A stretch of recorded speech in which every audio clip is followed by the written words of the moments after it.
BJP ಪ್ರಣಾಳಿಕೆಗೆ ಸಂಸದ ಪ್ರಜ್ವಲ್ ರೇವಣ್ಣ ಬಹುಪರ ಕಂದಿದ್ದಾರೆ. ಕೇಂದ್ರದ ಯೋಜನೆಗಳು ಎಲ್ಲ ವರ್ಗದ ಜನರಿಗೆ ತಲುಪಿವೆ. ಕಾಂಗ್ರೆಸ್ ಪ್ರಣಾಳಿಕೆ ಕೆಲವು ವರ್ಗಕ್ಕೆ ಮಾತ್ರ ಸೀಮಿತ.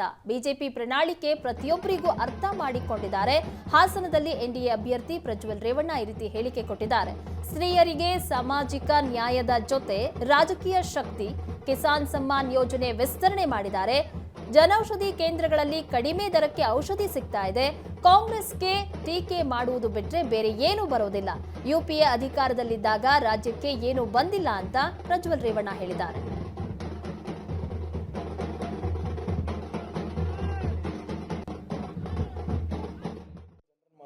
ಮ್ಯಾನಿಫೆಸ್ಟೋ ನೋಡಿರಲಿಲ್ಲ. ಬಟ್ ಆದರೆ ಯಾವ್ಯಾವ ಯೋಜನೆಗಳು 10 ವರ್ಷದಿಂದ ಸಮಗ್ರವಾಗಿ ದೇಶದ ಎಲ್ಲ ಪ್ರತಿಯೊಬ್ಬ ವರ್ಗಕ್ಕೂ ಮುಟ್ಟ ಅಂತ ಕೆಲಸ ಆಗ್ತಿತ್ತು, ಅದನ್ನು ಇನ್ನೂ ಎಕ್ಸ್ಟೆಂಡ್ ಮಾಡೋದ್ರ ಮುಖಾಂತರ ಮತ್ತು ಹೆಚ್ಚುವರಿ ಅದಕ್ಕೆ ಶಕ್ತಿ ತುಂಬೋದ್ರ ಮುಖಾಂತರ ಹಾಗೂ ನೋಂದಣಿಗಳನ್ನ ಇನ್ನೂ ಹೆಚ್ಚುವರಿ ಮಾಡ್ಕೊಳ್ಳೋದ್ರ ಮುಖಾಂತರ ಇವತ್ತು ಅದಕ್ಕೆ ಹೆಚ್ಚಿನ ಶಕ್ತಿ ಕೊಡೋ ಅಂಥ ಕೆಲಸನ ಮಾಡಿದ್ದಾರೆ. ಹಾಗೆ ಇವತ್ತು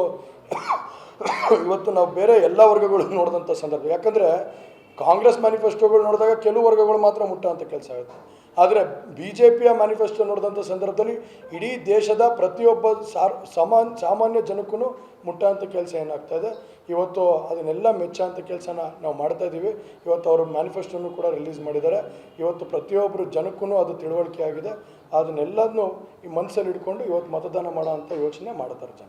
ಸೊ ನಮ್ಮಲ್ಲಿ ಇಸ್ರೋ ನಿಮ್ಗೆ ಗೊತ್ತಿರ್ಬೋದು, ಇಲ್ಲಿ ಇಸ್ರೋನು ಕೂಡ ನಮ್ಮಲ್ಲಿ ನಮ್ಮ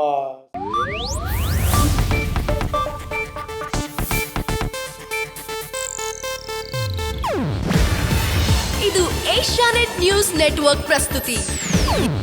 ನೀವು ನೋಡ್ತಿದ್ದೀರಾ ಏಷ್ಯಾನೆಟ್ ಸುವರ್ಣ ನ್ಯೂಸ್.